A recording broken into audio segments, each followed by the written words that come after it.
qu'Abraham soit une nouvelle personne. Alléluia. Donc comment faire? La première des choses pour moi, pour ne pas manquer de foi dans la prophétie que Dieu nous donne, c'est d'avoir même la foi dans la prophétie. C'est de croire en cette prophétie. Bien aimé, pendant que j'étais en train de prier et que je demandais à Dieu quel est le thème ou le sous-thème que je dois apporter ce matin, j'ai eu plusieurs thèmes que je suis en train de travailler. Et c'est dans le songe que l'esprit du Saint-Esprit, le Saint-Esprit est en train de m'enseigner sur ce test-là. Et sur des paramètres que je n'avais pas vus avant. Amen. Bien-aimé, la foi dans la prophétie est la clé de ton progrès. La foi dans le message que Dieu t'a donné est la clé pour accéder au progrès. Pourquoi je le dis? Il y a des prophéties qui sont générales. Il y a des promesses qui sont générales. Dieu veut bénir tout le monde. Mais au-delà de la généralité, il y a ce qu'on appelle la spécificité. Amen. Il y a ce qui est spécifique à toi. Et on voit que quand Dieu appelle Abraham, il y a eu plusieurs hommes de Dieu, comme Adam, comme Noé, que Dieu avait appelé, comme Abel, que Dieu avait appelé. Il y a eu des gens qui ont marqué le temps, qui ont eu des appels vraiment spéciaux.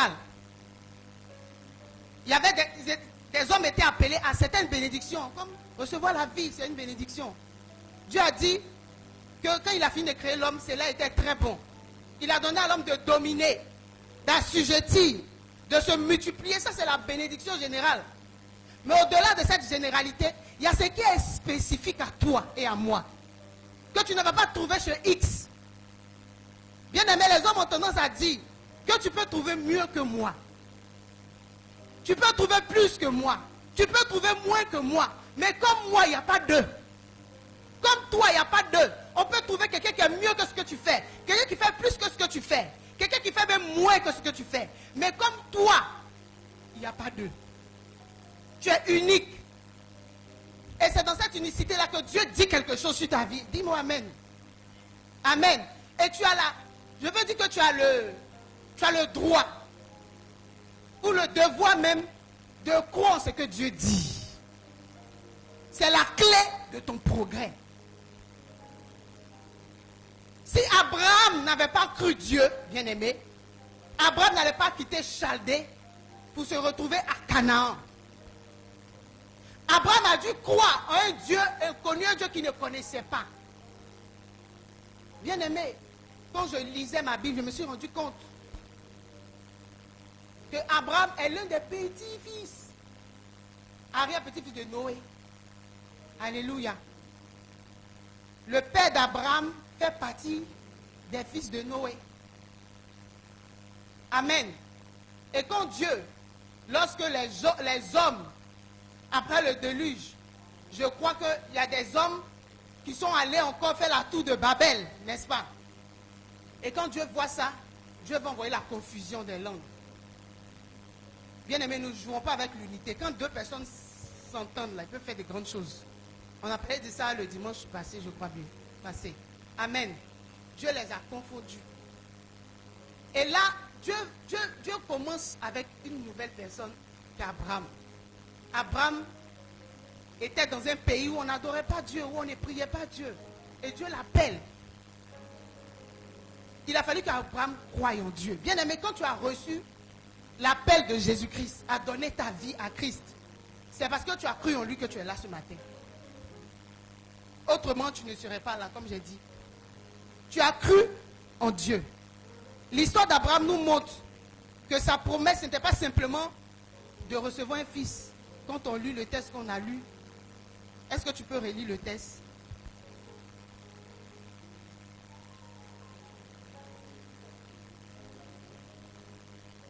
Il faut prendre Genèse 15.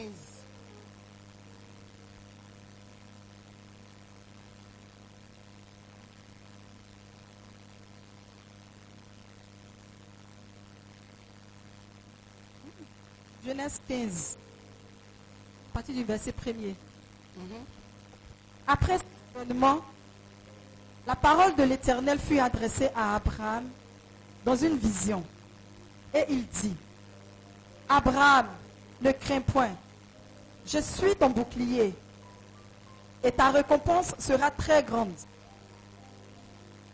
Abraham répondit, Seigneur éternel, que me donneras-tu?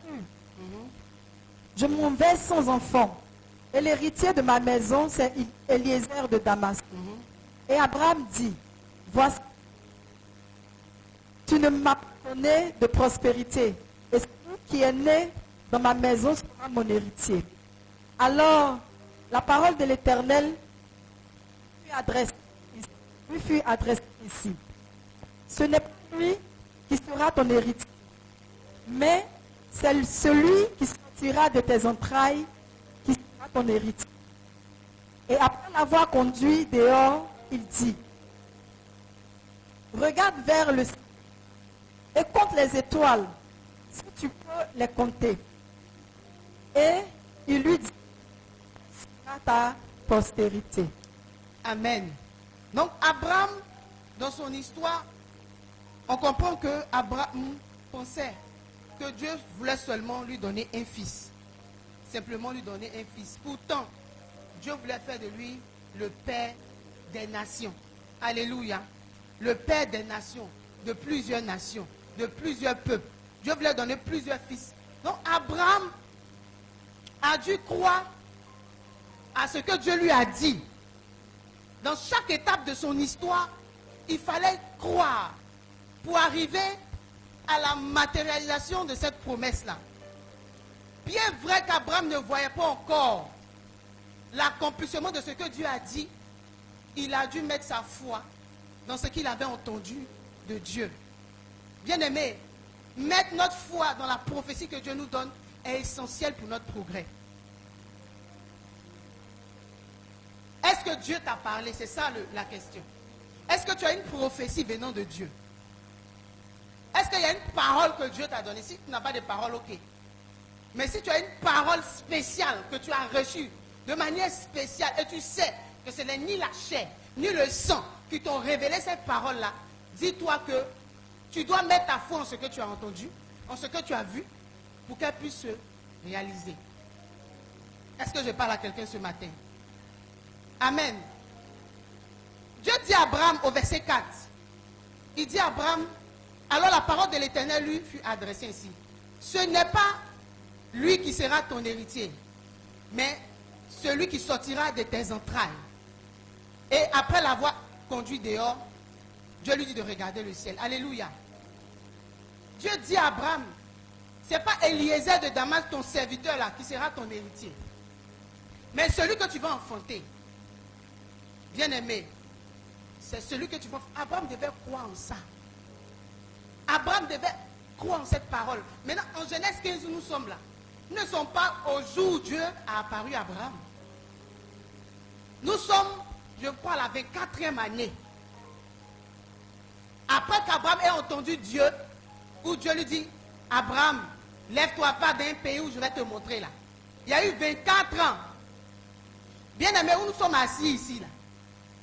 Compte bien, depuis le jour où tu as mis ton pied à l'église, il y a des prophéties qu'on t'a données. La prophétie est en train d'avoir 15 ans. La prophétie est en train d'avoir 20 ans. La prophétie est en train de grandir avec toi. Pendant que tu prends un an d'anniversaire, la prophétie aussi a un anniversaire. Alléluia. Bien, est-ce que cette prophétie que tu as entendue, tu es sûr que c'est Dieu? Parce qu'on est beaucoup, on a songé. Si c'est secret des rêves là, ah, il y a un frère là, il n'y a pas un jour, il ne voit pas. Il n'y a pas un jour, il n'a pas songe. Comme Joseph, on l'appelait le songeur. Et sauf que Joseph, ses songes étaient vrais. C'était des vraies prophéties. Ce n'était pas des hallucinations. Ce n'est pas que Joseph avait mangé un riz couché. Il était tellement rassasié qu'il allait dormir, il songe.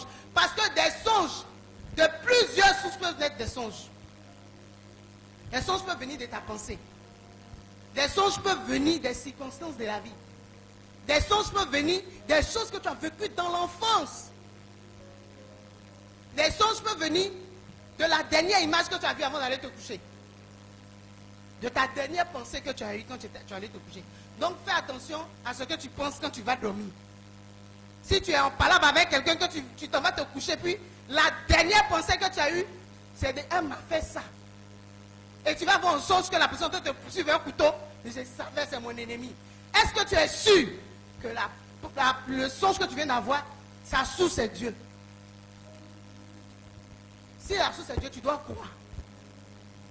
Parce que comme je te disais tantôt, quand Dieu parle là, on veut que ce soit aujourd'hui qu'il réalise la parole. Quand Dieu dit quelque chose, on souhaite que ce soit si c'est Dieu. Dieu n'est pas à coup de moyens. Dieu n'est pas à coup d'instruments. La Bible dit Dieu appelle qui veut, il fait grâce à qui il veut. Amen. Donc Dieu n'est pas à coup d'instruments. Donc quand Dieu parle là, ce qui sera mieux, c'est qu'il le fasse maintenant. Amen. Bien aimé, il y a un délai. Pour la plupart, il y a des gens, Dieu dit et puis fait en même temps. Ce n'est pas le cas de tout le monde. Mais je passe spécialement à des personnes qui ont des prophéties spéciales ce matin dans leur vie. Est-ce qu'il y a une femme, un homme, un jeune homme, une jeune fille ce soir, ce matin, dans cette salle, qui a reçu une prophétie de la part de Dieu et qui est sûr dans son cœur, qui porte une prophétie dans ses entrailles et qui sait que quel que soit Alpha, quel que soit Oméga, la prophétie de Dieu va se réaliser. Bien-aimé, il faut croire en ce que tu as entendu. Je prie ce matin, je prophétise que Dieu fasse naître en toi la foi. La foi pour croire la promesse de Dieu que tu as reçue. Abraham, depuis le jour où il a entendu Dieu, et depuis le Genèse 15, ça fait 24 ans. 24 ans qu'il a entendu Dieu. Bien-aimé, ça fait combien d'années tu regardes, tu ne vois pas? La première des choses que tu dois faire, c'est de croire. Il faut que tu aies la foi. La Bible dit, dans Romains 10, verset 17, est-ce qu'on peut lire ça, s'il vous plaît? Romains 10, verset 17.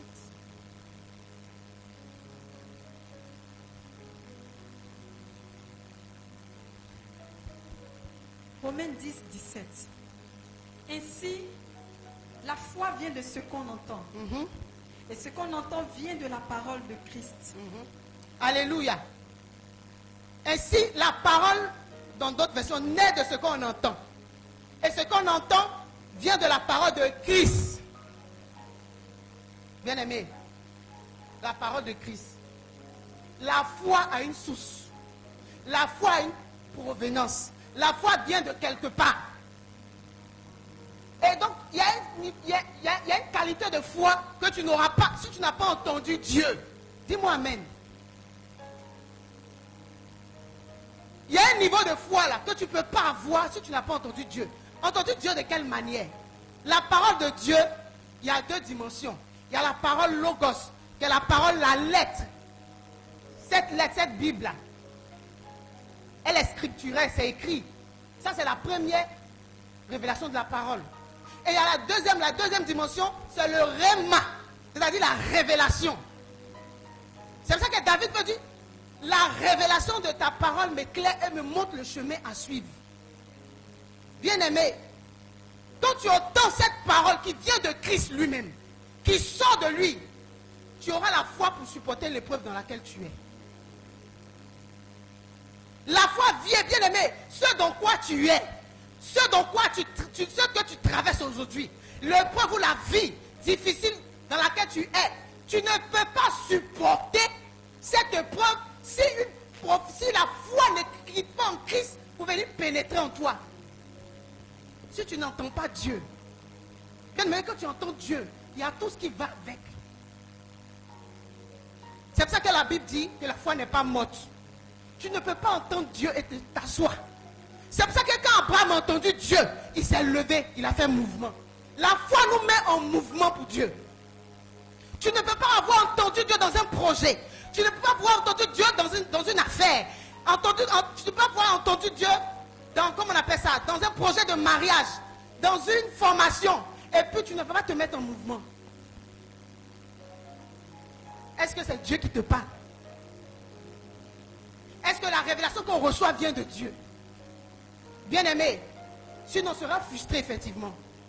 Sinon, le temps d'attente n'est pas un temps pour vivre dans la frustration. Mais si ce n'est pas Dieu, tu auras attendu en vain. Et tu seras un homme amer. Tu seras une femme amère. Parce que tu n'auras pas bien entendu Dieu. Et tu vas passer un temps là que tu as perdu, tu as gaspillé. La foi vient de ce qu'on entend. Et la foi est un élément important pour que tu accèdes au progrès. Mais la foi, encore plus, la foi dans ce que tu as entendu. Combien de nous, quand Dieu parle, quand c'est Dieu, on dit ce n'est plus Dieu. Combien de fois des gens sont venus te dire que Dieu a dit ça. Et toi-même, tu n'as rien entendu et tu t'es levé, tu as suivi la chose. Arrivé devant, tu dis faux prophète. Bien aimé, on est dans une saison où le voile est déchiré. Amen. Nous avons accès au trône de la grâce. Et Dieu doit nous parler. Mais on dit Dieu parle, mais il y a des protocoles pour que tu entendes Dieu. Sinon, il y allait avoir des gars dans la ville, des gars dans le pays. Imaginons que nous tous qui sommes ici là, on entend Dieu 24 heures sur 24. Tout le monde allait devenir prophète. Bien aimé, il faut que tu y mettes ta foi dans ce que Dieu dit, même si les circonstances par lesquelles tu passes sont difficiles. Pas parce que Dieu a dit que tout sera rose. Pas parce que Dieu te dit, tel homme est ton mari, quand tu l'as marqué là, il est comme bonbon sucette. Il est sucré. Il ne se met jamais en colère. Et le jour où il se met en colère, c'est que c'est plus Dieu. C'est pas parce que Dieu t'a donné un enfant que cet enfant-là va marcher comme une règle faussement. Et le jour où l'enfant déraille un peu, il devient un enfant maudit. Il devient ta source de souffrance. C'est pas parce que tu as eu un travail et que le travail est difficile, les circonstances sont difficiles. Pourtant, Dieu t'avait dit que c'était le travail qu'il t'avait donné. Mais tu vois que tu es tombé sur un patron dur. Et tu vas dire, c'est pas Dieu qui m'a emmené là. Tu peux être dans une église. Et Dieu peut te dire que c'est là que je te veux. Mais tu vas voir qu'il y aura des persécutions ou des tribulations qui se lèvent contre toi. Ça ne veut pas dire que Dieu ne te veut pas là. Alléluia. Est-ce que je parle à quelqu'un? La chose que Dieu veut, c'est que tu croies d'abord. C'est pour ça que je te dis, il faut être sûr que c'est Dieu d'abord qui t'attaque. Si ce n'est pas Dieu, tu n'es pas dans le cas de figure que je suis en train de présenter ce matin. Je parle à des personnes qui ont reçu une prophétie de Dieu. Alléluia. Bien aimé, j'ai dû croire en Dieu pour m'arrêter ici. Entre le jour où Dieu m'a dit que je vais le servir et puis ce que je suis en train de faire là, il y a eu du temps. Mais j'ai dû croire que Dieu a mis au moins des capacités. Dieu a mis au moins un potentiel que je peux m'adresser devant des personnalités, devant des autorités, devant des éminences pour prêcher Christ. La foi vient de ce que tu entends. Même si les circonstances sont difficiles, même si la prophétie tarde à s'accomplir, Dieu reste fidèle à sa parole. Là où tu as été planté, vous voyez, la nature nous enseigne. Un arbre peut être là tout de suite, et puis il y a le vent. Le vent vient, le vent est violent, le vent secoue l'arbre, souvent l'arbre se tord. Les feuilles de l'arbre tombent, les fruits même de l'arbre tombent. Et même est-ce que tu as déjà entendu que l'arbre dit je me délocalise aujourd'hui? Ici, là, il y a trop de vent. Non, ici, là, le vent est contraire à ce que je prospère. Ici, là, on ne m'aime pas. Ici, là, on ne croit pas en moi. Est-ce que tu as entendu l'arbre dit les habitants de ce quartier sont méchants, ils sont mauvais, donc je me déracine et je vais me planter ailleurs? Est-ce que tu as entendu un arbre dire ça? L'arbre subit le vent. L'arbre subit la tempête. Pourquoi? Parce qu'il a été planté par Dieu là. Si ce n'est pas Dieu qui t'a planté dans une communauté, dans une relation, quand le vent va venir, au premier vent qui va souffler, bien aimé, tes cheveux même sont quittés sur ta tête. Pourquoi? Parce que tu n'as pas reçu la sémence de la parole que Dieu t'a donnée. La foi que tu as entendue de la part de Dieu, cette parole que tu as entendue, elle est vide. Donc ce n'est pas Dieu. Parce que quand Dieu te dit quelque chose, il te donne ce qu'il faut pour que tu supportes tout ce qui va se passer pendant que tu seras dans le lieu où il t'a planté. Tu ne peux pas entendre Dieu. Si vraiment tu l'as entendu, même si ce qui vient là, c'est des marteaux, bien-aimé, tu vas continuer de croire en cette promesse de Dieu. Abraham a fait 24 ans.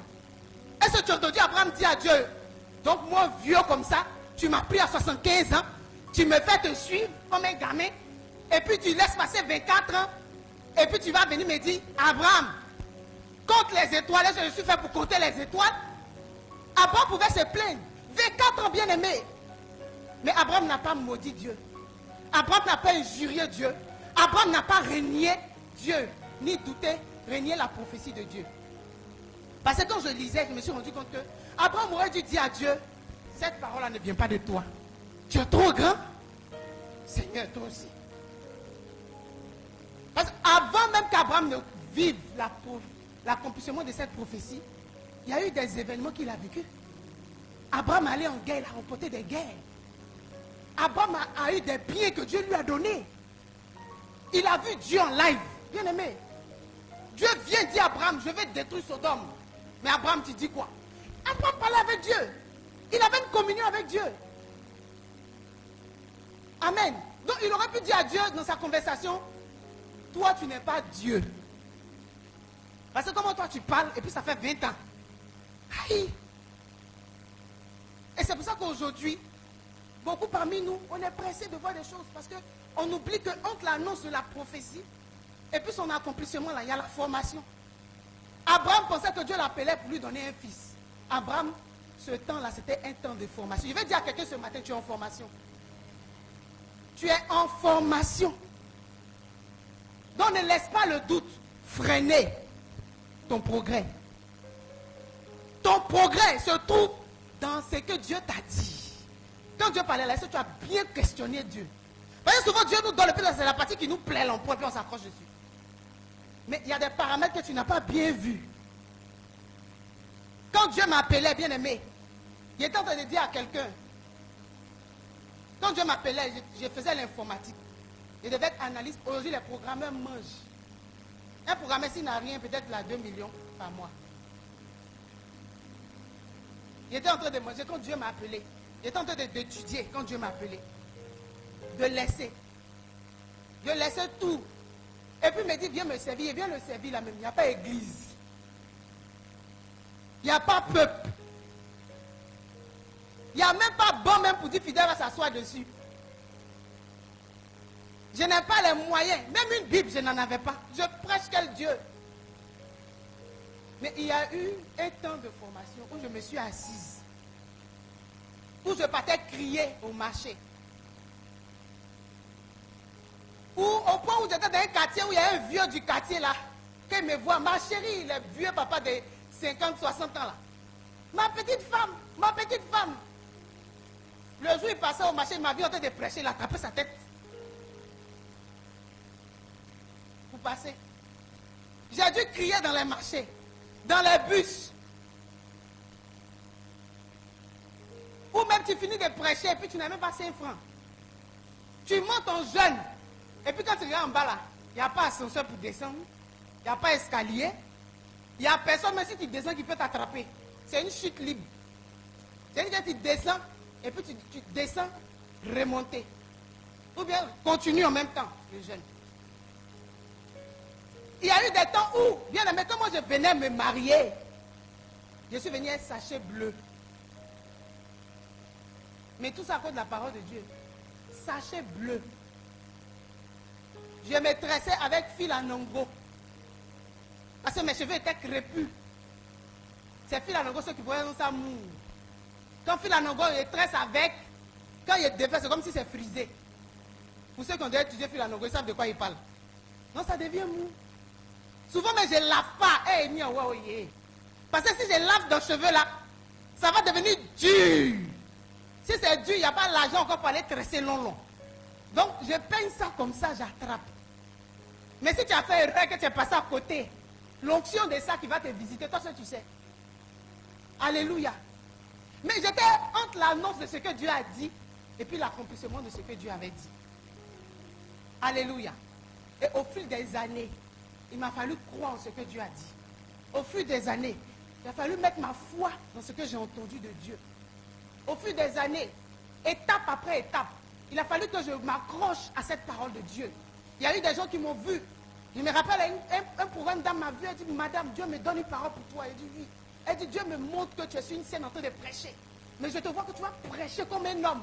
Au moment où elle disait ça là, même derrière la chair, je ne m'étais jamais arrêté. Ça faisait peut-être déjà 5 ans que je connaissais déjà le Seigneur. Jusqu'à aujourd'hui où je suis arrêté ici avec un micro et qu'il y a un peuple devant moi. Il y a eu un temps.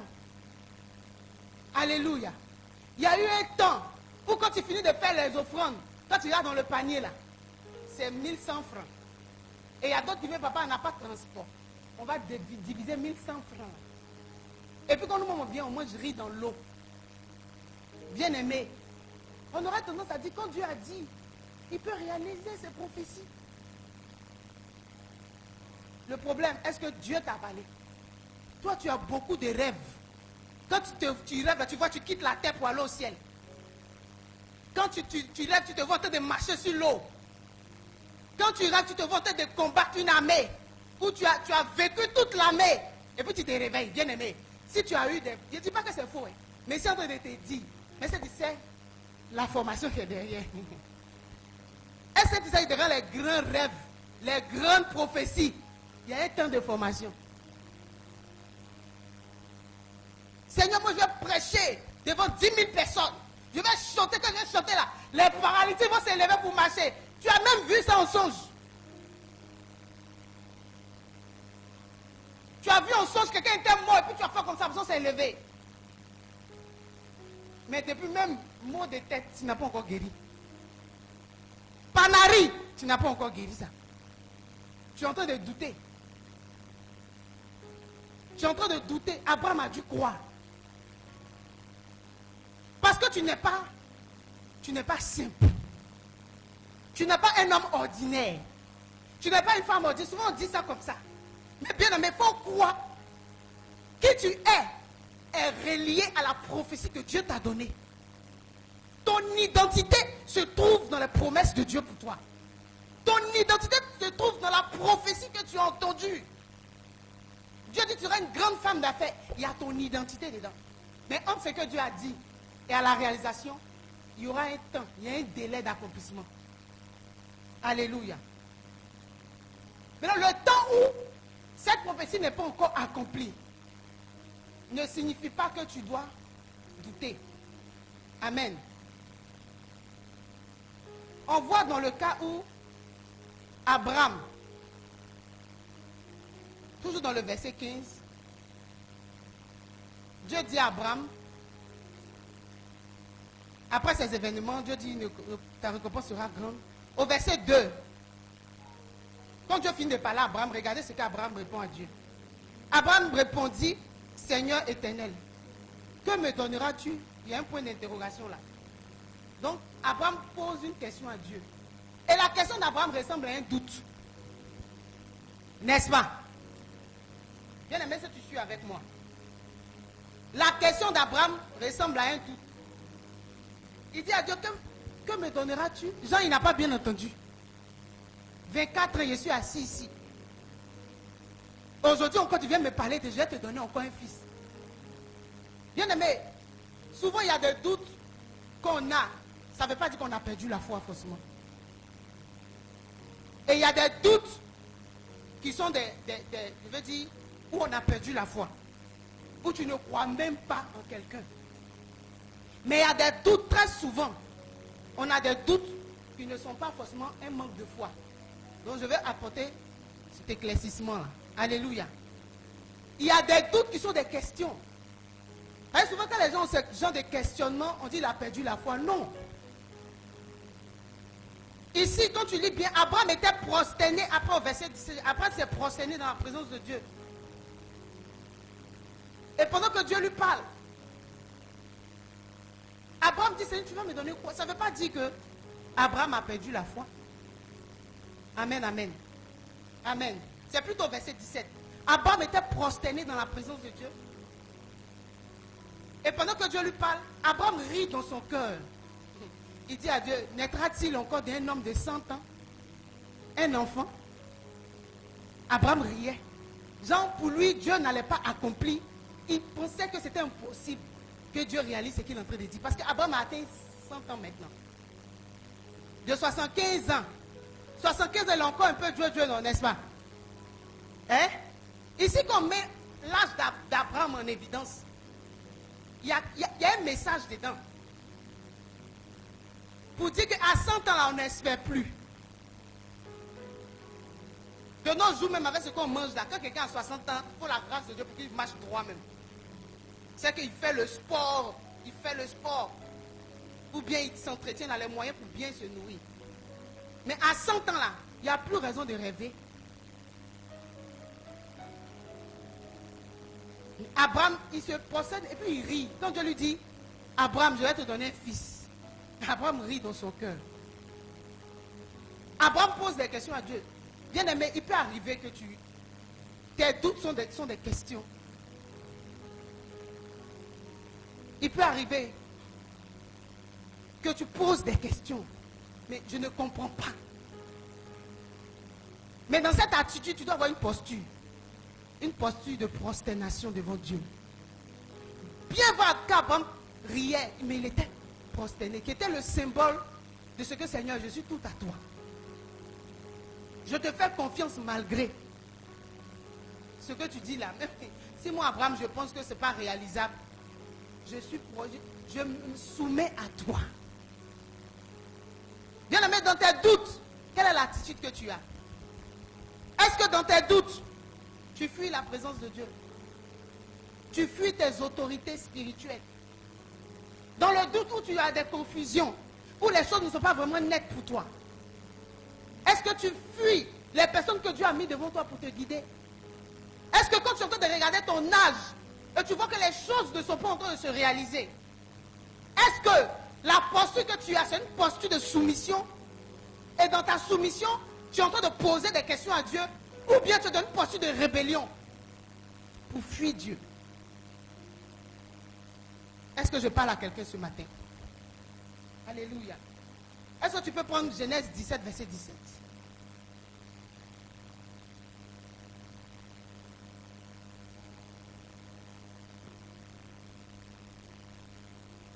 Genèse 17, verset 17. Abraham tomba sur sa face. Il rit et dit en son cœur, naîtrait-il un fils à un homme de 100 ans? Et Sarah, âgée de 90 ans, enfantera-t-elle? Amen. Vous voyez, c'est des questions qu'Abraham pose. Il y a des points d'interrogation, non? Abraham, il est dans la présence de Dieu. Il pose des questions. J'ai attendu jusqu'à où j'ai 100 ans. Est-ce qu'un homme de 100 ans peut encore mettre au monde? Est-ce qu'une femme de 99 ans peut encore porter une grossesse? Bien aimé, le deuxième point que je veux que tu retiens, c'est que la foi, premièrement, le manque de foi ou l'absence de foi, premièrement, ne signifie pas d'abord que tu manques, tu ne crois pas en Dieu, que tu ne fais pas confiance à Dieu. Ou bien si tu veux écrire, le doute en premier n'est pas un symbole de manque de foi, n'est pas un symbole, il ne signifie pas manquer de foi. Le doute en premier, c'est-à-dire il y a des doutes qui te viennent comme des questions. Ça ne signifie pas que tu manques de foi.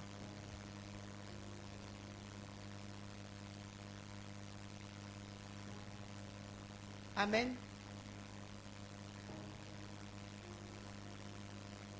Donc nous voyons que Abraham, malgré son rire, malgré les questions qu'il avait, Abraham a décidé de se prosterner, d'avoir le visage face contre terre et de continuer de croire en Dieu.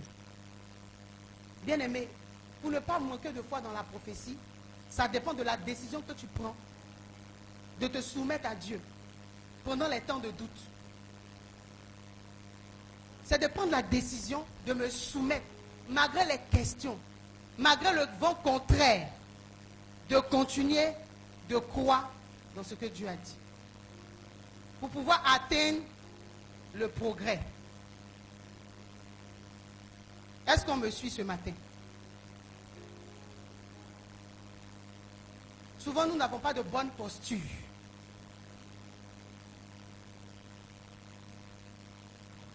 La posture compte devant Dieu. Vous voyez, chez nous en Afrique, les Africains, ils ont un côté que Dieu aime aussi, je pense.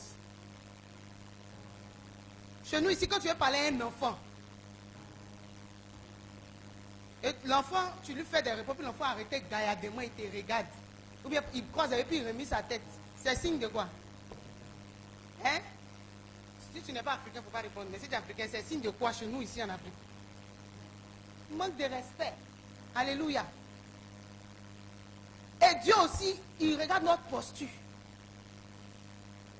Comme on a dit la fois, la soumission, ce n'est pas dans la bouche. C'est l'état du cœur, l'attitude du cœur. Donc Dieu regarde l'attitude du cœur d'Abraham. Après 24, puis quand tu regardes l'histoire d'Abraham, dans le chapitre 15 et le chapitre 16 après, tu vois que c'est là maintenant que Dieu va changer son nom. Est-ce que tu te rends compte? Après 24 ans, Dieu va venir changer le nom d'Abraham à 25 ans. Parce qu'Abraham dit, est-ce qu'à 100 ans, donc là maintenant, son épouse va faire 25 ans. C'est là que Dieu va dire, tu ne t'appelles plus Abraham, tu t'appelles Abraham. Ce qui signifie le père d'une multitude de nations. Alléluia. Bien-aimé, l'attitude de ton cœur compte.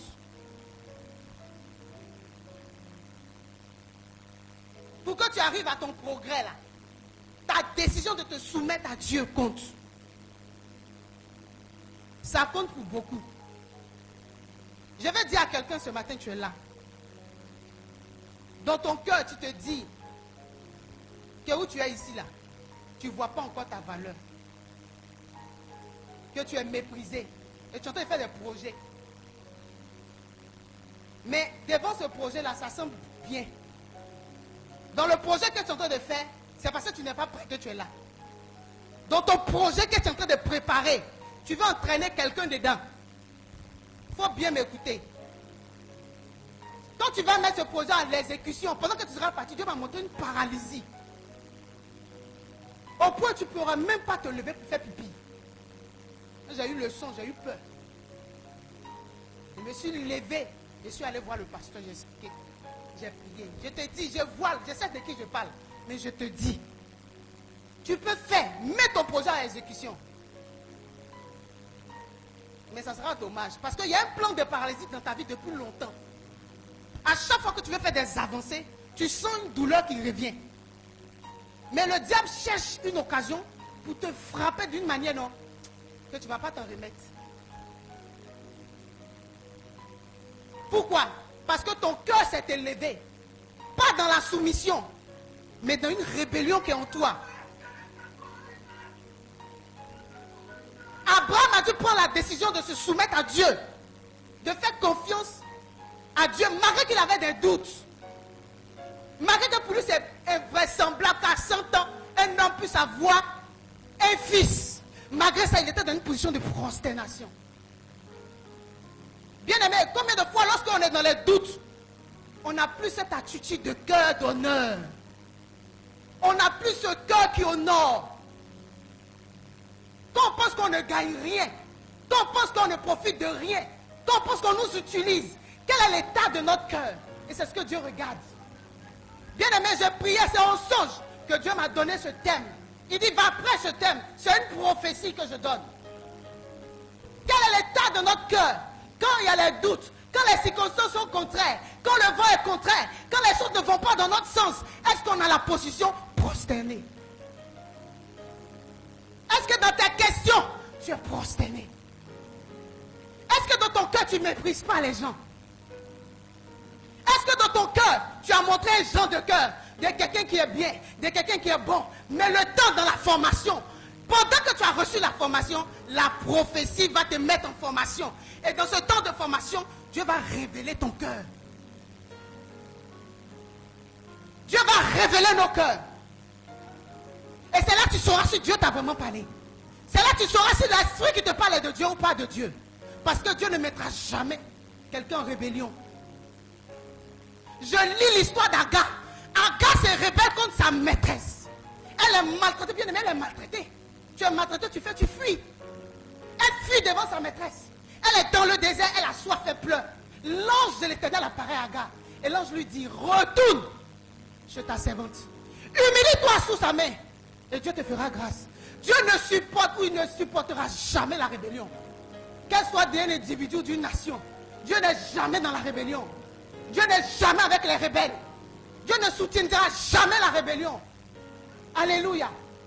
Est-ce que je parle à quelqu'un ce matin? Ton progrès se trouve dans la décision que tu prends de mettre ta foi en Dieu.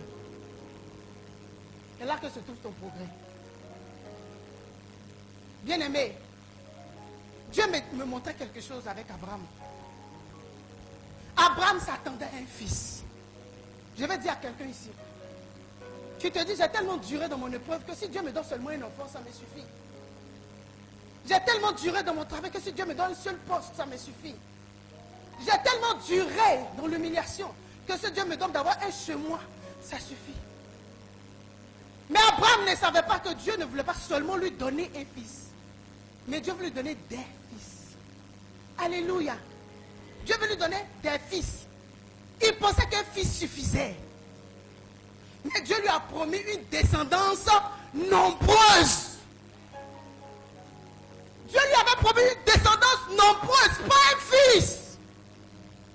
Dieu ne t'a pas seulement appelé pour une seule bénédiction, mais pour une grande bénédiction. Alléluia. Dieu lui dit, compte les étoiles. Bien aimé, les étoiles, à quel moment on les voit?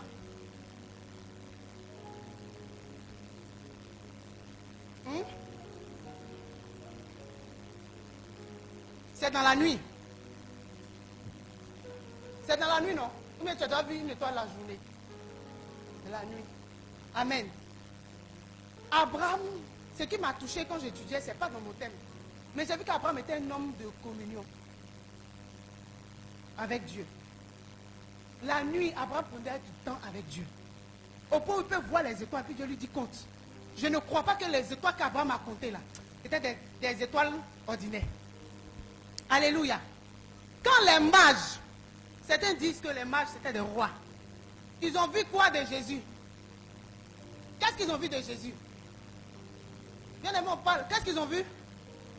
Son étoile. Bien aimé, l'étoile là, ça représente beaucoup de choses. Ils ont vu son étoile. Et quand ils ont lu dans l'étoile, parce que ceux-là c'est des devins, c'est des magiciens, c'est des gens qui lisent dans les éléments de la vie, les étoiles, la lune, en tout cas ils ont la capacité de voir ces choses-là. Et lorsqu'ils viennent vers Jésus là, bien aimé, les rois, un roi ne se déplace pas sans cortège. C'est ce que Dieu m'enseigne. Un roi ne se déplace pas sans cortège. Quand un roi va quelque part, il va avec un cortège. Donc vous savez pourquoi Hérode a tremblé? Hein? On dit les rois là arrivent. Imagine le boucan qu'ils sont venus faire. Imagine le cortège qui les suivait. Ils avaient de l'or. Ils avaient de l'encens. Ils avaient de la myrrhe. Ils avaient des parfums. Ils avaient des pierres précieuses. Ils partaient adorer un enfant qui vient de naître. Ils ont vu son étoile. Jésus n'était pas n'importe qui. Il y avait tout un cortège. Quand Hérode a vu ça, il dit non, allez. Et puis revenez me faire le point. Pour que moi aussi j'aille adorer cet enfant. Mais quand ils ont vu l'étoile de Jésus là, il y a eu une commission qu'ils ont reçue dedans. Bien aimé, il y a des choses que tu vois et puis ta bouche se ferme pas, ta langue, ça se délie vite. C'est vrai, Dieu ne t'a pas parlé. Il y a des choses que Dieu te dit, il va fermer ta bouche. Dans le secret, il va te conduire. Et puis tu vas faire ce que tu dois faire. Et puis tu vas prendre ton chemin, vas-y doucement. Mais ces hommes-là, ils n'étaient pas chrétiens. C'est les chrétiens qui ne reconnaissent pas les étoiles. Il y a des étoiles autour de toi, mais tu ne les reconnais pas. Tu ne sais pas honorer une étoile. Mais les païens, eux, ils savent honorer une étoile. Bien aimé, je vous ai dit que si allez à jamais, un païen qui vend des bijoux m'a vu et puis m'a offert ce bracelet. Parce que j'avais mon vieux bracelet sur ma main, il m'a dit, madame, ça ne te ressemble pas. Ce qui est sur toi là, ce que tu portes, ça ne va pas avec toi. Il l'a enlevé. Quelqu'un va dire non. Il n'est pas simple, il t'a envoûté. Quel envoûtement? Donc si quelqu'un devait t'envoûter, c'était Jésus. Parce que les mages là même là, ce qu'ils envoyaient là, ça l'a envoûté Jésus. Dieu utilise des gens comme ça pour bénir. Mais souvent on est dans une spiritualité qui nous dépasse. Et ça fait qu'on ferme des portes. On ferme des portes. Est-ce que je parle à quelqu'un ce matin? Regarde bien dans la Bible, des gens que Dieu a élevés là, c'est des gros sorciers qu'il a utilisés. Pourquoi on a peur d'eux? Mais ils doivent venir vers nous pour confronter le Dieu qui est en nous. Toi, tu penses que quand tu seras en prière, dans ta chambre fermée, que les rois vont quitter chez eux, venir chez toi, il faut t'asseoir. Il faut t'asseoir. Esther, Dieu l'a élevé à partir de qui? Un païen, Assyrus. Joseph, Dieu l'a élevé à partir de qui? La première personne qui a élevé Joseph, c'était Potiphar. Ce n'était pas un petit, c'était un grand de l'armée. Après le pharaon lui-même a élevé. Daniel et ses compagnons. Dieu est passé par qui pour les élever? Dieu va utiliser des gens. Il va utiliser des gens, je dis à quelqu'un ce matin. Parce que très souvent tu penses que ce que Dieu veut te donner, dans ton imagination humaine, tu es très limité.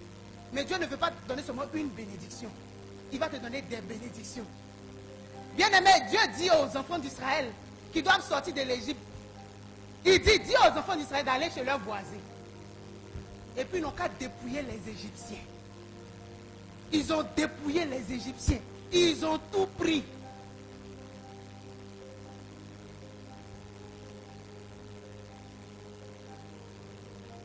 Alléluia. Ne limite pas Dieu par ce que tu vois aujourd'hui. Abraham pensait qu'un fils suffirait. Abraham pensait qu'avoir Isaac suffirait. Il pensait, pourtant Dieu voulait donner une grâce noble. Il y a des gens qui viennent à l'église. Dieu te fait une petite bénédiction, on ne te voit plus. Parce que tu penses que c'est rien encore à côté de ce que Dieu veut te donner. Dieu là, ce qu'on doit désirer le plus, c'est qu'il exagère encore. Alléluia. Est-ce que quelqu'un peut dire, Seigneur, exagère encore dans ma vie?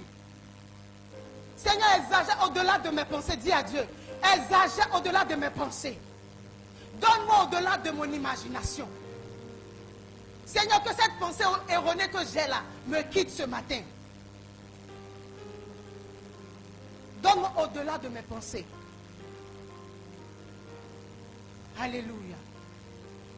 Bien-aimé, Dieu va faire au-delà. Il ne va pas te donner seulement un. Il va te donner plusieurs. Amen, amen. Mais ce temps d'attente est un temps de préparation. Pour que tu reçoives cette bénédiction qui est vaste. Cette bénédiction est vaste, elle est grande. Donc tu es dans la préparation. Quand j'étais en train d'étudier, Dieu m'a dit, lui n'a pas de problème pour nous bénir. Dieu n'a pas de problème pour nous bénir. La preuve, tu veux pas, est-ce qu'il ne pleut pas? Est-ce que la pluie n'est pas une bénédiction? Quand il pleut là, est-ce que la terre n'est pas nourrie? Est-ce que la terre ne reçoit pas ce qu'il faut pour que tu aies la nourriture? Donc c'est Dieu qui bénit la terre. Donc pour Dieu, la bénédiction, nous donner la bénédiction n'est pas un problème. Mais ce que tu dois savoir, c'est que la foi sert à nous transformer pour que nous puissions recevoir non seulement la bénédiction, mais à être capable de gérer cette bénédiction. Donner un enfant à quelqu'un, ce n'est pas un problème. Mais Dieu veut donner des nations à Abraham. Donc pour Dieu, ce qui lui préoccupe, ce n'est pas la bénédiction, mais c'est la capacité d'Abraham à pouvoir gérer la bénédiction qu'il veut lui donner. Est-ce que je parle à quelqu'un ce matin? Dieu veut donner à Abraham pas un fils, une lignée. Pas un fils, une lignée que Dieu veut lui donner. Dieu veut lui donner des rois et des nations. Ce n'est pas une petite chose. Mais est-ce qu'on comprend Dieu? Est-ce qu'on a entendu Dieu? Est-ce qu'on a entendu Dieu? Mais pour recevoir une telle bénédiction, il faut une transformation. Il faut une préparation pour que Abraham puisse gérer cette grande bénédiction qui devient une responsabilité maintenant. Parce que pour Abraham, c'est une bénédiction, mais pour Dieu, c'est une responsabilité. Quand Dieu te bénit, c'est une responsabilité qu'il te donne. Est-ce que quelqu'un m'a entendu? On veut être béni, bien aimé. Mais la bénédiction que Dieu te donne là, c'est une responsabilité. Tu dois bien garder la bénédiction. Mais imagine que tu n'es pas préparé. Imagine que tu ne sois pas préparé. Qu'est-ce qui va se passer? Imagine une personne qui a un projet pour faire une affaire. Et il est tellement dans l'euphorie, il veut faire son truc. Il se lève tout de suite, là, il se lance endetté. Moi, je connais quelqu'un qui est rempli de dettes. Pourquoi? Dieu lui a dit, tu seras un grand entrepreneur. Mais entre ce que Dieu a dit et puis ça, tu vas arriver là-bas, il y a un processus. Il y a comment tu vas avoir les ressources. Directement, il a commencé à prendre des crédits partout. Maintenant, il est endetté, acculé.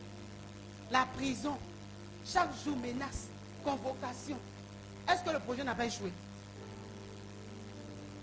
Bien aimé, Dieu nous prépare pour la bénédiction qu'il veut nous donner. Dieu veut te donner une lignée. Dieu veut te donner des rois. Dieu veut te donner des nations. Ne te limite pas à une seule bénédiction que tu as eue, tu penses que tu es arrivé. Ce n'est pas ce que Dieu veut te donner. Souvent, la plupart d'entre nous, on a des bénédictions qu'on a eues sous pression. Et non la bénédiction de la promesse. Ismaël était la bénédiction de la pression. L'enfant de la pression. C'est sous pression qu'Abraham a eu Ismaël. Mais Isaac est l'enfant de la promesse. Donnée par Dieu. Regarde dans ta vie, il y a des choses que tu as aujourd'hui, mais tu as trop embêté Dieu. Dieu ne veut pas que la bénédiction te tue. Bien aimé, il y a des bénédictions, ça attire un genre de femmes que tu n'as jamais vues. Quand tu la vois, tu penses à la sortie de l'eau. Et c'est pour ça que Dieu prépare. Bien aimé, est-ce que Dieu est aussi injuste? Est-ce que Dieu est aussi méchant? Dédier un enfant de 17 ans comme Joseph, je vais t'élever, et puis Dieu va le faire passer par la prison. On va d'abord le vendre. Mais Joseph pouvait dire, mais Dieu, tu mens. Tu as dit, ma chèvre allait s'élever aux yeux de Jeb de mes frères. Tu as dit que je serai comme le soleil, la lune et les étoiles vont se prosterner devant moi. Mais c'est en prison là. Je ne vois rien ici en prison. Je ne vois rien, on m'a vendu. Je suis loin de mon père, loin de ma patrie. Un enfant qui n'est jamais sorti de la maison de son père se retrouve face à des épreuves incroyables. Il se retrouve face à des défis incroyables. Mais pourquoi? Joseph était appelé à gérer une nation.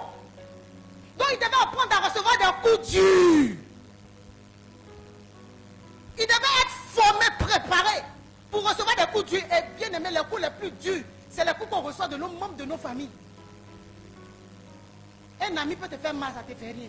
Mais quand ton propre frère, ta propre soeur te fait, ça te fait. Mais il devait gérer une nation. Il devait gérer des crises. Il ne devait pas être là-bas seulement l'homme de la situation de sa famille. Dieu n'avait pas seulement préparé Joseph pour être la solution de sa famille, mais des nations. Parce qu'au travers de la solution que Joseph a apportée, des nations sont venues se ravitailler en Égypte. Dieu ne t'a pas destiné à gérer un seul problème, des crises, à gérer des grandes épreuves. Alors tu dois commencer à te réjouir. Parce que l'épreuve ou la saison, la période dans laquelle tu es dans la bonne saison. Je vais dire à quelqu'un que tu es en train de te préparer pour régler des grands défis. Mais si tu n'as pas connu ce qu'on appelle mépriser l'homme, bien aimé, tu vas mépriser des gens. Quand Dieu va t'élever. Si tu n'as pas connu qu'on doute de toi, ce que Dieu veut faire de toi finalement, tu ne le deviendras pas.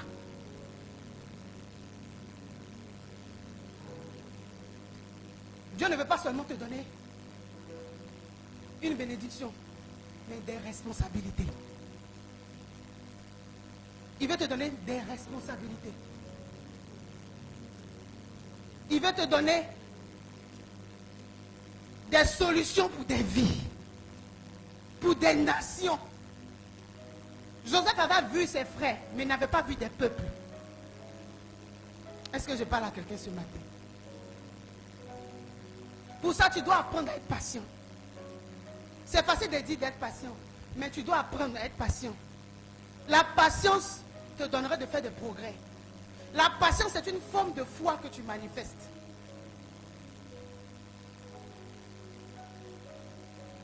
Abraham, peut-être, si c'était moi, j'allais penser que Dieu m'avait oublié.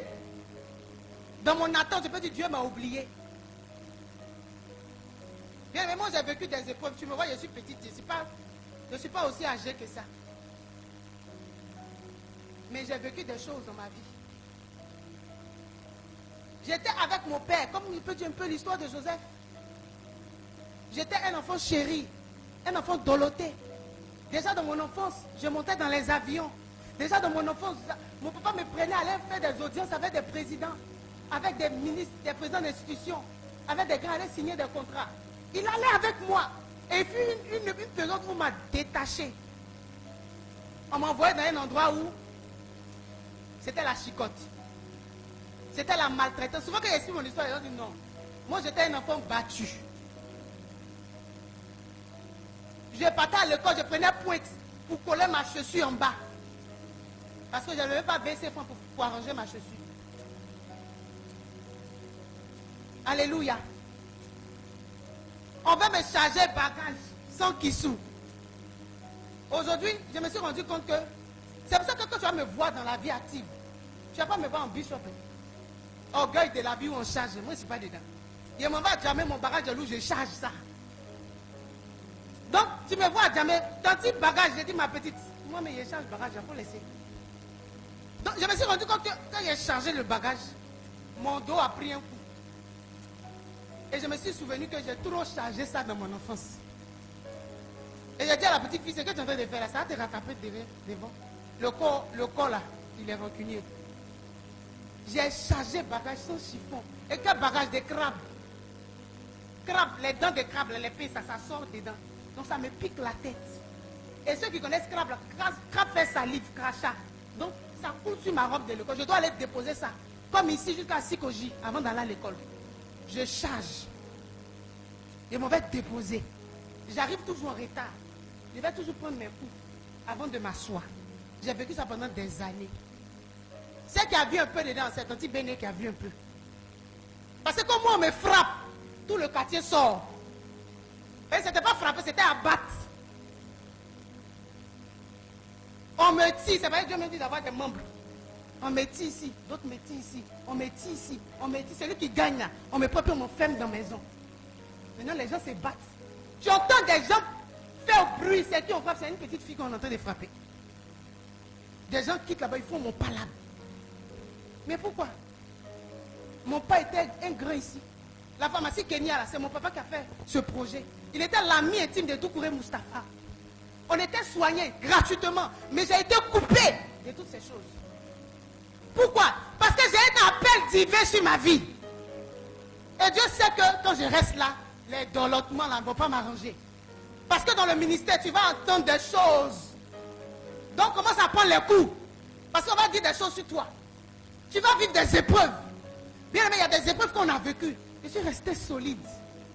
Inébranlable. Pourquoi? Parce que dans mon enfance, j'ai pris des coups. J'ai échappé plusieurs fois à des viols. Pourquoi? Parce qu'en me frappant, les gens vont me cacher chez eux. Toi, tu viens me cacher, tu vas venir abuser de moi là. Un enfant de quel a 5 ans, 6 ans. C'est Dieu, j'avais une force extraordinaire. Et Dieu m'a gardé. Mais pourquoi est-ce que Dieu est si méchant? Pourquoi est-ce que Dieu est si injuste? Tu es passé par des choses que tu ne dis à personne. Tu es allé dans des coups où on a abusé de toi au point où tu as honte de toi dans le secret. Mais tu sais pourquoi Dieu a laissé faire? Tu es sorti tu as des blessures. Tu as des traces en toi. que tu ne peux pas expliquer même à ta mère, ni à ton frère, ni à ta meilleure amie. Mais tu sais pourquoi tu es forte aujourd'hui? Parce que ces coups-là te donnent d'avancer. Tu as été maltraité pour rien. Quand tu regardes pourquoi tu as subi ces choses, il n'y a pas d'explication. Quand tu demandes, il n'y a rien. On n'a rien à te dire. Pour rien, juste une méchanceté des hommes. Juste ça. Pourquoi? Parce que sur toi, il y a une étoile qui brille. Parce que sur toi, il y a une prophétie de Dieu. Dieu laisse ça. Il permet que tu subisses ces coups-là. Parce que tu as une grande personnalité. Dis-moi amen. Bien aimé, je ne savais pas que moi je pouvais m'arrêter. Aujourd'hui, je parle de mon histoire, puis je ne pleure plus. Avant, quand je parle de mon histoire, je pleure. Je me rappelle de cette période où je devais aller chercher les bagages au marché. En tant qu'enfant, quand je suis revenu de l'école, on m'a dit, tu quittes à l'école, tu passes prendre les bagages. En tant qu'enfant, je suis venu m'amuser, jouer. J'ai oublié d'aller. Quand la tata est quittée au marché, qu'elle a rêvé, qu'elle est descendue. Quand je courais venir prendre le panier, louche, et que moi, quand on levait le feu, elle a pris pour me frapper sur tout le visage. J'avais le visage enflé comme quelqu'un qu'on avait brosqué. Mais ce jour-là, ça chauffait au quartier. Tout mon corps était bleu. Mon visage, mes lèvres. Peut-être, moi, Dieu a fait des jolies lèvres. Chirurgie naturelle, Dieu a fait ça dans mon enfance. Ils ont tellement tapé dessus, c'était enflé. Et les tantes là, qu'elles sont quittées au marché, qu'elles ont vu mon visage, mes yeux. Ça a chauffé. Par que moi, je n'ai jamais vu là, c'est ce qui s'est levé. Mais pourquoi de tels coups? Pourquoi? Parce que tu as appelé à quelque chose que toi tu ne sais pas. Toi tu vas appeler ça on me maltraite. Toi tu vas appeler ça la méchanceté. Mais Dieu dit formation. Dis à quelqu'un formation. Oh, dis ça. Si Dieu te disait d'aller soulever poids. Si Dieu m'avait dit d'aller soulever poids comme ça.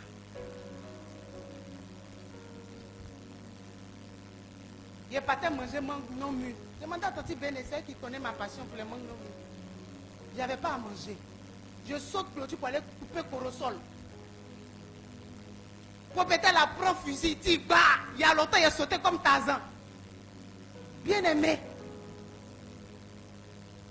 J'ai vécu des choses incroyables.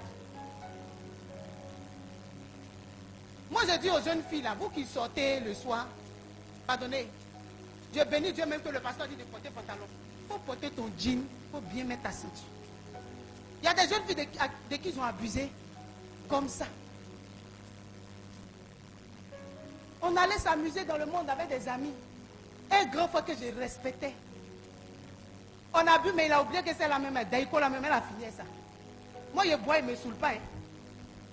C'est pour ça qu'aujourd'hui, il dit, il boit pas. Il faut réveiller les vieux démons qui sont en moi. Il n'a pas bien me dit, viens prendre un verre et puis, c'est pourquoi. C'est ceux qui n'ont jamais vu qu'ils voient boire, ils tremblent. Ceux qui ont bu là, aujourd'hui, tu leur demandes pas, ils ne vont plus boire. Parce qu'on sait ce qu'il y a dedans. Le frère, on a fini de boire, c'est pour ça qu'il était dedans, il était couché là. Dieu merci, il a porté mon jean. En ce moment, on appelait les jeans façonnables. Ça, il a porté, il était couché. Il va venir faire quelque chose là.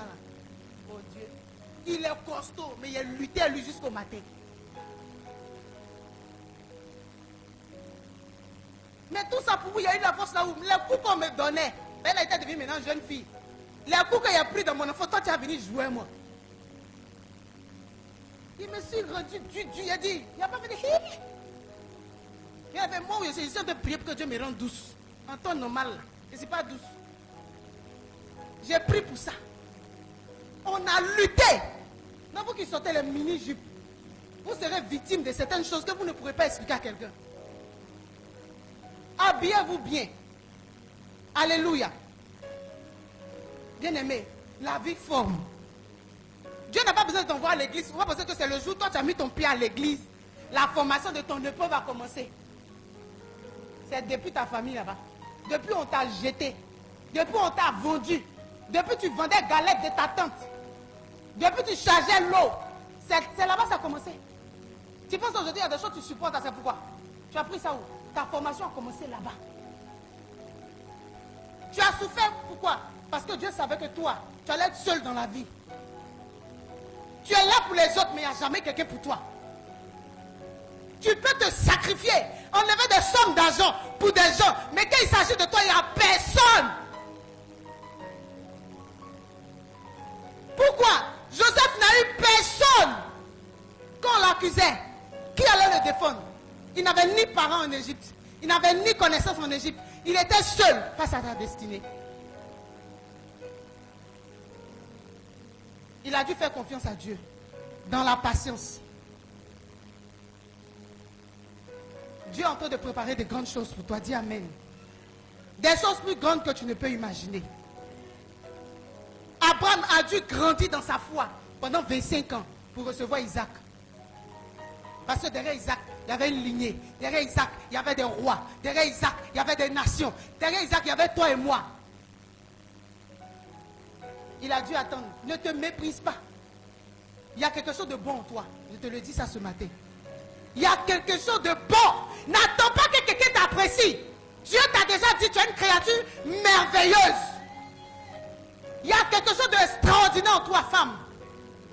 Il y a quelque chose d'extraordinaire en toi, jeune homme. Si tu souffres comme tu souffres là, il y a une prophétie de Dieu dans ta vie. Dieu a enfanté une parole qui est sur ta vie. Même si le vent est contraire, même si les choses sont dures, continue d'espérer. Il peut arriver que tu tombes dans cette attente. Il peut arriver que tu faiblisses. Il peut arriver que ce soit dur, c'est normal, tu es humain. C'est humain que tu aies peur. Dieu apparaît à Abraham dans d'autres versions, dit n'aie pas peur. La peur ne veut pas dire que tu doutes de Dieu. La peur montre que tu es homme. La peur montre que tu vois la chose trop difficile pour toi. Mais elle n'est pas difficile pour Dieu. Elle n'est pas compliquée pour Dieu. Alléluia. Est-ce que je parle à quelqu'un? Dieu veut que tu grandisses dans ta foi. Pour que tu reçoives une grande bénédiction. Il faut que tu élargisses l'attente de ta foi. Pour recevoir de grandes bénédictions. Alléluia. Bien-aimé, comprends l'héritage que Dieu veut te donner. Souvent, il faut que tu attendes longtemps. Tu attends longtemps dans le temps prévu par Dieu. Souvent, je ne dis pas toujours, souvent, il faille que tu attendes. Il faille que ta foi grandisse. Parce que c'est ta foi qui est le problème. Quand Abraham était maintenant prêt dans sa foi, Dieu dit va me sacrifier Isaac. Mais il y a 2 ans, il ne pouvait pas faire ça. Il y a 10 ans, il ne pouvait pas. Bien aimé, le nombre d'années que tu as fait dans la maison de Dieu ne veut pas dire que tu es prêt. Dieu regarde si ta foi a grandi. Dieu revoit la consistance de ta foi. C'est ta foi que Dieu regarde. Est-ce que tu as grandi dans ta foi? Alléluia. Bien aimé, tu dois comprendre que Dieu veut souvent te donner un héritage. Mais pas un héritage matériel ni physique. Mais un héritage éternel qui va bénéficier à plusieurs générations. Alléluia. Abraham pensait que Dieu voulait lui donner un fils biologique. Mais Dieu voulait lui donner des fils spirituels. Bien, mais moi, je n'ai pas eu la grâce d'avoir beaucoup d'enfants dans la vie biologiquement. Mais j'ai des fils, des filles dans la foi. Alléluia. C'est une bénédiction. Où je suis arrivé là. Si Dieu dit je ne te donne plus, ce n'est pas un problème. Parce que Dieu, c'est lui qui a conçu ce projet. Si Dieu dit je te donne, je vais prendre avec plaisir. Mais je ne me plaindrai jamais. Alléluia. Parce que mon histoire est différente de ton histoire. Pas parce que toi tu as eu beaucoup que moi j'ai eu petit, il y a me plaindre. Tu te plains que tu ne comprends pas Dieu. Tu te plains que tu n'as pas compris. Que tu as un héritage. Pas seulement physique, mais un héritage spirituel que tu vas léguer à des générations. Aujourd'hui, nous sommes la bénédiction d'Abraham. Nous sommes bénis de la bénédiction d'Abraham qui s'est accomplie en Jésus-Christ pour nous. Est-ce que ce n'est pas extraordinaire, bien-aimé? Est-ce que ce n'est pas incroyable, bien-aimé? Bien-aimé, tu vas prendre Galates 3, verset 14. Et on va pour finir. Comprends ton héritage pour ne pas manquer de foi. Comprends ton héritage. Parce Parce que les bénédictions que Dieu veut te donner, c'est des bénédictions qui vont s'étendre au-delà de ta propre vie, au-delà de tes pensées, au-delà du physique. Oui, au-delà. Galates 3, verset 14. Afin que la bénédiction d'Abraham eût pour les païens son accomplissement en Jésus-Christ et que nous réussissions par la foi l'esprit qui avait été promis. Amen. Amen. Notre bénédiction en Abraham s'est accomplie en Jésus-Christ. Dis Amen. Non, tu n'as pas dit Amen. Dis-moi un Amen puissant. Bien aimé, ma mentalité a changé. J'ai compris que ma foi dans ce que Dieu dit est essentielle pour mon progrès. Moi, je n'ai pas d'autre progrès si ce n'est les prophéties de Dieu, les promesses de Dieu pour moi. Il y a des choses que j'expérimente aujourd'hui. Ce n'est pas par les hasards, mais c'est dû à la prophétie. Il y a des coups, il y a des situations que tu vis. C'est à cause de la prophétie que tu as. Maintenant, si tu n'as pas de prophétie, bien aimé, il faut chercher. Va devant Dieu, jeûne, prie. Parce qu'un homme ne peut pas marcher sans avoir une prophétie de Dieu. Moi, j'ai une prophétie que Dieu m'a donnée sur ma vie. J'ai une prophétie. Et je marche, je vois cette prophétie s'accomplir. Et ce n'est pas parce que je suis bien ou mauvaise. Mais c'est parce que Dieu a dit. Quand Dieu dit là, ça ne dépend pas de que tu sois une bonne ou une mauvaise personne. Quant à ce que tu sois une bonne personne, c'est Dieu qui va faire ce travail. Il y a des gens qui ont changé de vie quand ils sont tombés dans un péché qu'ils ne croyaient jamais, dans lequel ils ne croyaient jamais tomber. Quand ils se sont relevés, ils ont changé. Quand Pierre a régné Jésus, quand il a été pardonné, il n'a plus été Pierre. Il n'a plus été Simon, du moins, il est devenu Pierre. Il y a des situations que tu es en train de vivre. Ces situations-là font partie de qui tu es. Bien aimé, quand tu connais Dieu, il va te dire forcément ce par quoi tu vas passer. Il a dit à Paul, on va te dire la souffrance que tu vas vivre. Tu vas souffrir. Il était préparé à ça. Il y a une chose que j'ai aimée chez Moïse. Lorsque Dieu apparaît à Moïse dans le buisson, la première question qu'il pose à Dieu, qui suis-je moi pour aller parler à Pharaon? Il voulait connaître son identité. La deuxième chose qu'il a dit à Dieu, quand je vais aller, qu'est-ce que je vais dire à ces gens-là? Je vais dire que tu es quel Dieu? Quel est ton nom? Bien aimé, dans tout ce que tu es en train de vivre, il y a ton identité que tu dois connaître. Et il y a le Dieu que tu sais que tu dois connaître. Sinon, tu vas tourner en rond. Et tu vas vivre des frustrations. Tu seras déçu, découragé. Tu vas accuser des gens. Tu vas fuir même des personnes que Dieu envoie pour te former. Pourquoi? Parce que tu es limité dans ton spirituel. Tu es limité dans ta compréhension de Dieu. Tu es limité dans les choses. Je dis toujours aux gens, Dieu ne t'a pas envoyé ici pour venir faire Alléluia, Amen.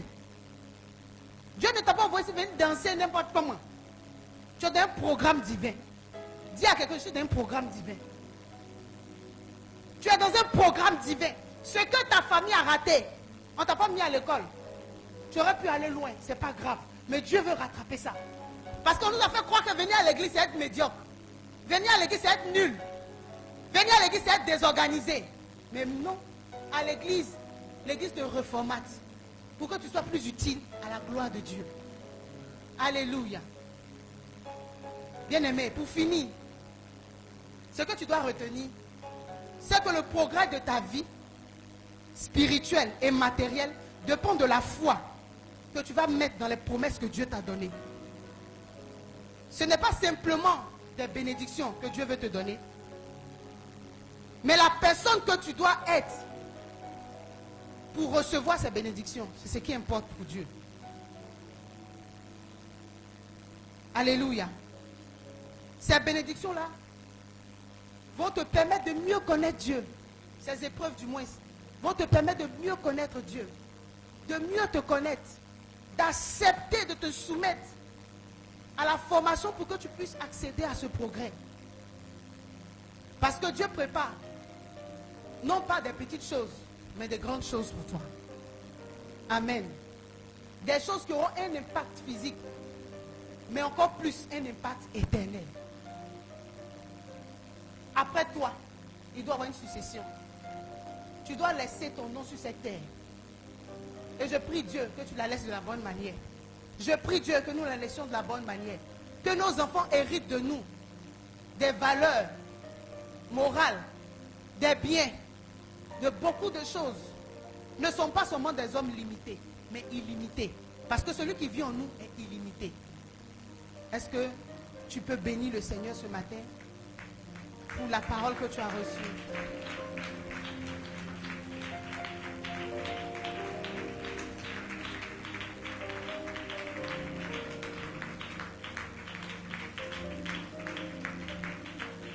Bénis Dieu de là où tu es. Lève les mains et dis bénis le Seigneur. Dis Seigneur, je pensais que tu voulais me donner qu'un seul fils, une seule bénédiction.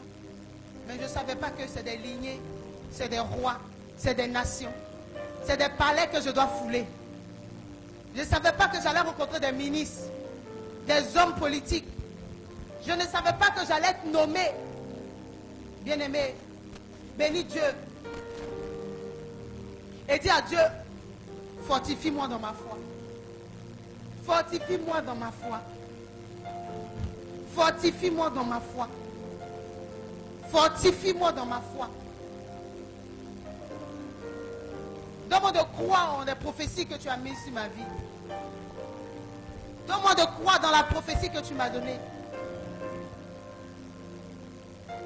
Je veux dire à quelqu'un ce matin, tu es là. L'Esprit de Dieu me dit que tu es dans la dernière phase de ton épreuve. Tu es dans la dernière phase de ton épreuve. Tu vas entrer dans une nouvelle saison. Tu ne t'attends pas à ça, mais Dieu va te surprendre. Dieu va te surprendre. Je vois quelqu'un, tu as un projet de voyage. Dieu va mettre quelqu'un sur ton chemin pour t'aider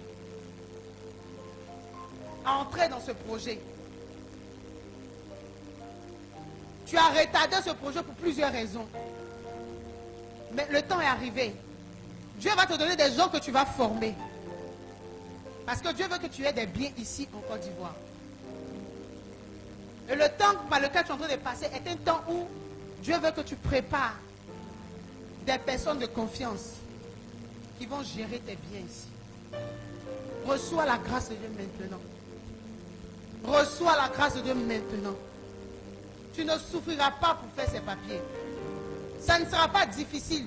Tu auras l'impression que tu as fait quelque chose d'extraordinaire. Mais c'est Dieu qui approuve ce projet. C'est Dieu qui approuve ce projet. Pourquoi? Parce que tu seras une solution pour plusieurs. Non seulement pour les membres de ta famille, mais pour ton pays. Beaucoup d'hommes te sous-estiment. Mais Dieu n'a pas besoin d'utiliser les moyens des hommes pour élever quelqu'un. Dieu a ses propres ressources à lui. Reçois la grâce de Dieu ce matin. Reçois la grâce de Dieu ce matin. Toi qui passes par un moment difficile, que le Saint-Esprit te fortifie. Qui te fortifie. Parce que tu as appelé pour de grandes choses. C'est pour cela que tu souffres. Tu as appelé pour de grandes choses. C'est pour cela que tu souffres ainsi.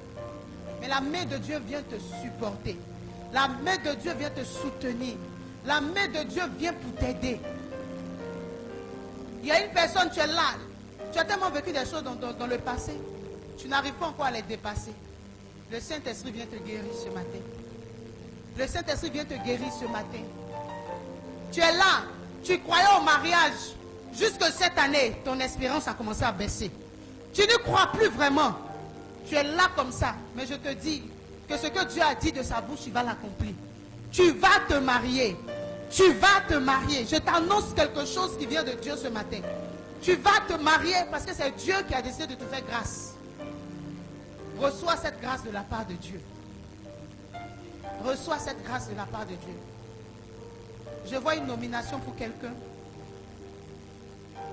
Je vois ta nomination venir vers la fin de cette année, vers la fin de l'année.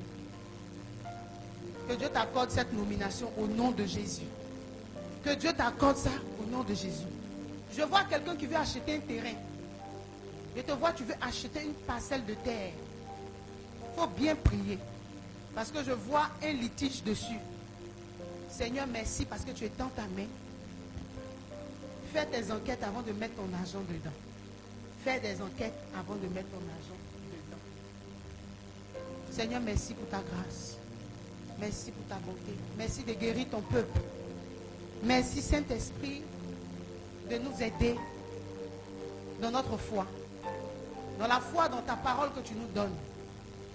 Au nom de Jésus. Est-ce que tu peux acclamer le Seigneur?